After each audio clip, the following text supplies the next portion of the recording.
First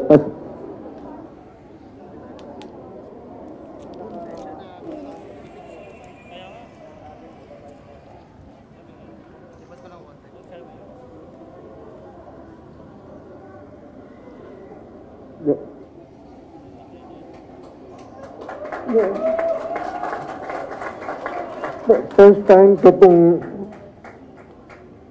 naluha sa speech. Alam niyo ba?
Mababalitaan niyo po sa mga susunod na oras. Alam niyo, magulo ang politika. Ako, payo ko po sa inyo, kung wala kayo sa politika, huwag niyo nang pasukin. Pangit man ikwento dito sa inyo. Ako po ay kandidato bilang pangalawang Pangulo.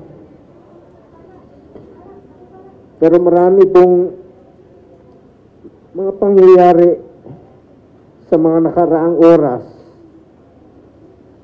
na ayaw ko, mahirap niyong maintindihan.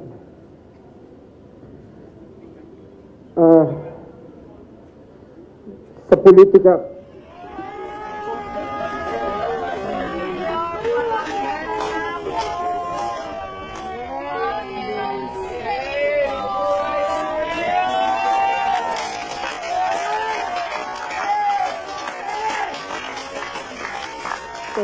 days na po akong kandidato bilang Vice President.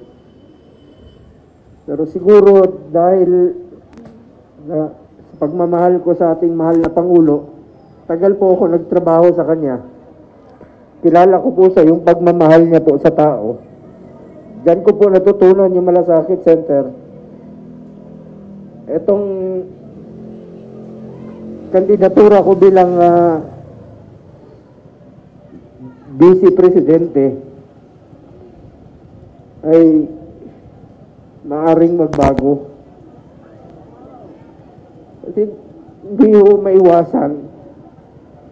May mga changes po sa politika na sabi ko nga, napakadumi. Dito ka na nga gustong magserbisyo sa kapwa mo Pilipino, merong mga pagbabago na wala naman po akong magagawa. Dahil po, may mga posisyon naman na, alam nyo, itong problema about the substitution dito sa politika. Maaring may mga babago sa mga tatakbuhang posisyon sa mga darating na araw. Ang problema po dyan, kailangan ko umiwas. Gustuhin ko mang magsilbi sa inyo bilang inyong Vice Presidente dahil sa kagustuhan ng ating mahal na Pangulo. Kailangan ko pong umiwas. Malalaman nyo lang po yan sa darating na araw. Nasaktan na ako dun sa sinabi ni Mayor Jun. Sabi niya sa akin na bihira po silang humanga. Huwag niyo po ako ituring na isang senador. Dahil hanggang ngayon, hindi ko pa po alam na senador na ako. Tingin ko pa rin sa sarili ko ngayon. Takbo rito, takbo doon, bilang nasanay po ako bilang isang staff ni Pangulong Duterte. Di naman po ako tatakbo bilang Vice President dahil na rin po sa kagustuhan ni Pangulong Duterte. Kwento ko na lang po sa inyo. Siya po ang dapat na maging kandidato bilang Vice President. Last minute po, ayaw na, nag-withdraw. Sabi niya, kasi alam niya, naguguluhin po sa politika.